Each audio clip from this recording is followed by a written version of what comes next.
లోకేష్ నాయుడు గారు మాటకు ముందు రెడ్ బుక్ అంటారు. అసలు ఈ రెడ్ బుక్ ఎలా పుట్టుకొచ్చిందో తెలిసినా? ఈ కూటమి నాయకులంతా కలిసి ఒక కూటమిగా ఏర్పడినాక రెడ్ బుక్ అనేది పుట్టుకొచ్చింది. అయితే ఈ రెడ్ బుక్ పుట్టుకొచ్చిన పర్పస్ ఏంటంటే వైఎస్ఆర్‌సీపీలో ఉన్న నాయకుల్ని, వైఎస్ఆర్‌సీపీ పార్టీకి పిల్లర్స్‌గా ఉన్న నాయకుల్ని టార్గెట్ చేసి వాళ్ళ మీద లేనిపోని కేసులు పెట్టి వాళ్ళని భయభ్రాంతులకి గురిచేసి ఆ పార్టీ నుంచి వెళ్ళిపోయేలాగా చేయడమే ముఖ్యమైన పర్పస్. అందులో భాగంగా నారా లోకేష్ రెడ్ బుక్ ఎలా పనిచేసిందో నారా లోకేష్ మాటల్లోనే విందాము. ఈ రోజు ఎర్ర బుక్ కాదు కదా, ఎర్ర రంగు చూస్తేనే వణికిపోయే పరిస్థితి వస్తుంది.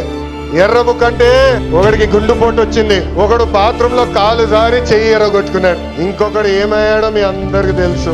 మీరు ఇలాంటి మాటలు మాట్లాడుతున్నారు కాబట్టి రాజకీయాలు చేసే అంత ఏజ్ మీకు ఇంకా రాలేదని మాట్లాడుతున్నారు పక్క రాష్ట్ర నాయకులు. మీరు చెప్పిన ఆ ముగ్గురులో ఏ ఒక్కరైనా మీ రెడ్ బుక్ ని చూసే భయపడే అంత వీక్ పర్సన్సేనా కాదా అని ఆలోచించుకోలేని మీరు రాజకీయాలు చేస్తారా లోకేష్ గారు?